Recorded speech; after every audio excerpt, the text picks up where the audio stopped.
आदरणीय श्रीमान कैलाश जी,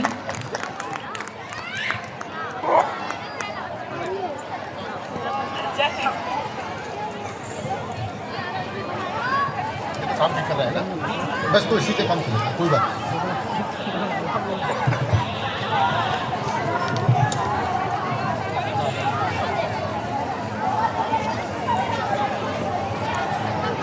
अभी ये जो अंतिम कार्यक्रम हुआ है, मुझे तो ऐसा लगा कि यही इस कार्यक्रम का समापन भी है। इतना ओजस्वी पराक्रमपूर्ण कार्यक्रम और बहुत ही तैयारी के साथ उसकी जैसी प्रस्तुति हुई है और जैसे भाव मनों के अंदर निर्माण हुए हैं, उन भावों को मन में लेकर के जाएं। इसलिए इसके बाद और कुछ बोला जाना कई बार तो लगता है आवश्यक नहीं है, लेकिन इस कार्यक्रम का जो अंतिम विषय है, जिसके लिए ये आयोजन हुआ है, उसकी चर्चा करना भी आवश्यक है। आज के इस कार्यक्रम में उपस्थित आदरणीय महंत विजयगिरी जी महाराज, अपने इस कार्यक्रम के अध्यक्ष श्री के.एन. जोशी जी एवं हिंदू सम्मेलन के लिए जो आयोजन समिति बनाई थी, उस आयोजन समिति के सभी पदाधिकारीगण, सभी सदस्य, अन्य सभी कार्यकर्ता बंधुओं एवं इस कार्यक्रम में बड़ी संख्या में उपस्थित हुए आदरणीय बंधुओं, माताएं, बहनें एवं युवा शक्ति, आज ये कार्यक्रम संघ के 100 वर्ष पूर्ण होने के उपलक्ष्य में पूरे देश के अंदर आयोजित किए जा रहे हैं। संघ 1925 में प्रारंभ हुआ और 2025 तक संघ के 100 वर्ष पूरे होने के बाद ये तय हुआ कि इन 100 वर्षों में संघ ने क्या किया, संघ की ये यात्रा की गाथा कैसी रही, ये लोगों के सामने जाए। लेकिन आवश्यकता इस बात की लगी कि 100 वर्ष पूरा होने पर संघ जो करना चाहता था वो कैसे पूरा होगा, इस दिशा में हम लोग काम करें।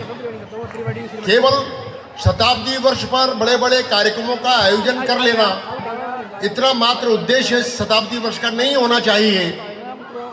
यह विचार करते हुए और जैसा भी बताया कि पंच परिवर्तन का विषय ये जन जन तक पहुंचना चाहिए। संघ जिस उद्देश्य को लेकर के शुरू हुआ 1925 में, बड़ी विषम परिस्थितियां थीं। संघ के संस्थापक डॉक्टर हेडगेवार जी ने और संपूर्ण हिंदू समाज का संगठन खड़ा करने के लिए एक लक्ष्य, एक कार्य पद्धति और एक दिशा का निर्धारण किया और तब से लगातार संघ आगे बढ़ रहा है। 1925 से 1947 तक इस बात में लगे कि संघ का ये विचार की स्वीकार्यता कितनी है। स्वीकार्यता हुई, देश आज़ाद हुआ। उस समय तक देश के हर प्रांत में संघ का काम पहुंच चुका था इन 22 वर्षों में। और 47 से लेकर 1989 तक, जब डॉक्टर हेडगेवार जी का जन्म शताब्दी वर्ष था, समाज जीवन के प्रत्येक क्षेत्र में संघ के कार्यकर्ताओं ने जाकर वहां पर काम खड़े किए। समाज जीवन का कोई भी क्षेत्र ऐसा नहीं छोड़ा जहां एक प्रभावी काम, और ये कह सकते हैं कि जिस क्षेत्र में भी काम खड़े हुए वो पूरे देश में सर्वोपरि बने। इसके बाद 1989 के बाद फिर एक विषय और प्रारंभ हुआ कि सेवा के काम प्रारंभ किए जाए, क्योंकि समाज में और विभेद उत्पन्न करके, भेदभाव उत्पन्न करके समाज को तोड़ने का प्रयास, धर्मांतरण का प्रयास, देश की शक्ति को कमजोर करने का प्रयास बहुत तेजी के साथ आगे बढ़ रहा है।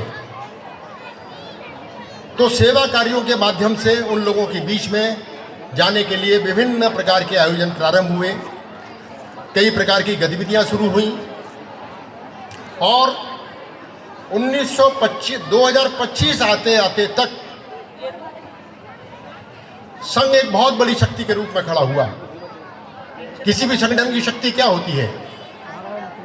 उसके सदस्यों की संख्या या उसका पूरे देश में प्रभाव, उस संगठन के विचारों का प्रभाव, उन विचारों के प्रभाव के परिणाम स्वरूप देश में हुए परिवर्तन, इससे हम उस संगठन की शक्ति का आकलन कर सकते हैं। इन 100 वर्षों में एक बहुत बड़ा काम श्री राम जन्मभूमि पर भव्य मंदिर का निर्माण हुआ। अब यह केवल मात्र एक मंदिर का निर्माण नहीं था। कभी कभी सोचने पर यह लग सकता है और भी अनेकों मंदिरों का निर्माण निरंतर होता ही रहता है, लेकिन अपने देश में जो विदेशी आए, आतताई आए, उन्होंने यहाँ की धन संपदा को केवल लूटने के लिए आए हों, यहाँ पर वो केवल अपना राज्य स्थापित करने के लिए आए हों, इतना मात्र उनका उद्देश्य नहीं था। उन्होंने तो हमारे मंदिरों को तोड़कर हमारा मान मर्दन किया, हमारे स्वाभिमान को नष्ट किया, हमारी संस्कृति को नष्ट भ्रष्ट करने का प्रयास किया, हमें अपमानित किया और केवल मंदिरों को तोड़ा ही नहीं, आज भी हजारों की संख्या में ऐसे मंदिर हैं जहां उन्होंने अपने और कोई ना कोई ढांचा वहां स्थापित किया। मंदिर का अवशेष रहते हुए उसके ऊपर निर्माण किया, जिससे कि सदियों तक लोग ये देख सकें कि हमने तुम्हारे साथ क्या किया है। तो 500 वर्षों के संघर्ष के बाद राम जन्मभूमि पर विशाल भव्य मंदिर का निर्माण, इसके पीछे संघ की शक्ति, पिछले 100 वर्ष संघ ने जो प्रयास किए उनका परिणाम है। कई बार संघ अपने नाम से काम नहीं करता, समाज जीवन के हर क्षेत्र में संघ का कार्यकर्ता काम कर रहा है। आज यदि विश्व के अंदर संघ विश्व की तीसरी आर्थिक शक्ति के रूप में यदि खड़ा हुआ है, आज विश्व में यदि हमारा देश एक सम्मानजनक स्थिति में खड़ा हुआ है, तो उसके पीछे किसका प्रयास है? कौन लोग हैं जो इन कामों में अग्रणी भूमिका निभा रहे हैं? यह ठीक है कि कई बार इसमें संघ की चर्चा नहीं होती, लेकिन हर काम के पीछे संघ के कार्यकर्ता दिखाई देते हैं, चाहे वो राजनीति में हो, चाहे वो धार्मिक क्षेत्र में हो, चाहे वो शैक्षणिक क्षेत्र में हो, अर्थ जगत में हो, हर जगह संघ का कार्यकर्ता दिखाई देता है। और उसी का ये परिणाम है। हम कह सकते हैं इन 100 वर्षों में एक बहुत बड़ा काम हुआ है, लेकिन संघ का काम केवल इतना सा नहीं था, उद्देश्य बहुत बड़ा था। किस राष्ट्र की सर्वांगीण उन्नति करनी है, इस देश को सर्वगुण संपन्न बनाना है, शक्तिशाली बनाना है, वैभव संपन्न बनाना है।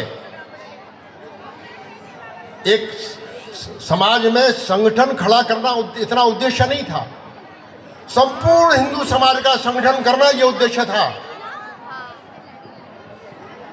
सारा समाज एकजुट हो जाए और फिर समाज अपनी जिम्मेदारी को भी समझे। कोई भी देश तब विकास करता है जब उसका सामान्य जन अपने दायित्वों की पूर्ति करता है। इसलिए विचार हुआ कि इस वर्ष हम और 5 विषयों को लेकर के काम करेंगे। अब यह काम कोई संघ पहली बार नहीं कर रहा है, युगों युगों से कोई ना कोई इस काम को करता रहा। जैसे गीता में कहा गया कि परित्राणाय च साधूनाम विनाशाय च दुष्कृताम धर्म संस्थानार्थाय संभवामि युगे युगे। समय समय पर और कोई ना कोई उस परिस्थिति को बदलने के लिए, भले ही वो अवतार के रूप में प्रकट होता हो, किसी संस्था के रूप में प्रकट होता हो, किसी व्यक्ति के रूप में सबके सामने आता हो, लेकिन आता है। ये काम सदैव से चलते रहे हैं, तब ये समाज जीवित रहा है और आज इस काम को संघ कर रहा है। लेकिन आवश्यकता इस बात की है कि हम अपनी जिम्मेदारी को समझें। ये सारे काम संघ नहीं करेगा अकेला। आवश्यकता इस बात की है कि समाज में परिवर्तन आए, समाज बदले। अभी बीच बीच में साधु जी ने भी कहा कि सामाजिक भेदभाव उसके कारण से समाज कमजोर हो रहा है। तो एक विषय पंच परिवर्तन में सामाजिक समरसता का है। समरस समाज यह उस समाज का स्वाभाविक गुण होना चाहिए, लेकिन समाज में और ये विभेद पैदा करने के जो प्रयास हुए हैं, हम कह सकते हैं कि आज से 200 वर्ष पूर्व इतने विभेद नहीं थे। उस समय भी समाज बहुत एकजुट था, लेकिन अंग्रेजों ने जो बांटो और राज्य करो की राजनीति शुरू की, जो भिन्न भिन्न जातियों को बांटा, वो जातियां नहीं थी, विविध प्रकार के काम करने वाले लोग थे और वो सब एक साथ मिलकर के रहते थे। लेकिन उनको जातियों का नाम दिया और उनमें ऊंचा नीचा, स्पर्श अस्पर्श, अनेक प्रकार के भेद खड़े किए, जाति के, भाषा के, प्रांत के, और उसके कारण से समाज कमजोर हुआ। और दुर्भाग्य यह है कि देश की आज़ादी के बाद सत्ता में जो लोग रहे, वो राजनीतिक कारणों से इस देश को और अधिक बांटने का प्रयास करते रहे। समाज को आज एकजुट रहने की आवश्यकता है। कैसे एकजुट होगा, कौन करेगा, इसका समाधान क्या है? हम देश की समस्याओं को तो समझते हैं, कई बार उसका समाधान हमारे ध्यान में नहीं आता। क्या हमारे द्वारा वैसा भेदभाव नहीं होता? हमारे संपर्क में जो लोग आते हैं, हमारे घर पर जो लोग आते हैं, क्या सबको हम एक जैसा सम्मान देते हैं, एक जैसा स्नेह देते हैं? हमारे द्वारा ही बड़े भेदभाव होते हैं। और एक समाज तो ऐसा है जिसको हमने अस्पर्श करार दे दिया, अपने से बहुत दूर कर दिया। तो आज आवश्यकता इस बात की है कि सारा समाज प्रेम के साथ रहे। तो हमारे क्या सभी जातियों में मित्र हैं? उन मित्रों को कभी हम अपने आयोजन में बुलाते हैं? कभी हम अपने घर पर बुलाते हैं क्या? कोई किसी भी जाति का है, वो हमारा हिंदू है, हमारा भाई है, इस नाते से हमारा उसके साथ और अपनत्व के भाव से व्यवहार होना चाहिए। यह आज समय की आवश्यकता है। धीरे धीरे बहुत सारी शक्तियां ऐसी हैं जो इस समाज को कमजोर करने का काम कर रही है, तोड़ने का काम कर रही है। हमें टूटना नहीं है। दूसरा विषय है कुटुंब प्रबोधन का। ये कुटुंब जो शब्द है ये परिवार मात्र नहीं है। परिवार समाज की एक छोटी इकाई है, लेकिन कुटुंब जो रक्त संबंधी है उन सबको मिलाकर के कुटुंब बनता है। और आज कह सकते हैं कि कुटुंब बिखर रहा है। यह ठीक है कि आधुनिक जो मीडिया आदि के साधन हैं उसके कारण से दूर दूर रहने वाले भी अपने परिवार के लोग कहीं ना कहीं हमसे जुड़े हैं। ये नरेटिव कई बार फैलाया जाता है कि हम टूट गए हैं, लेकिन एक दूसरे का सहयोग करना, आवश्यकता पड़ने पर एक दूसरे के साथ खड़ा होना, परिवार एक रहे। अभी जैसे एक बहुत भावपूर्ण नाटिका यहाँ पर प्रस्तुत हुई,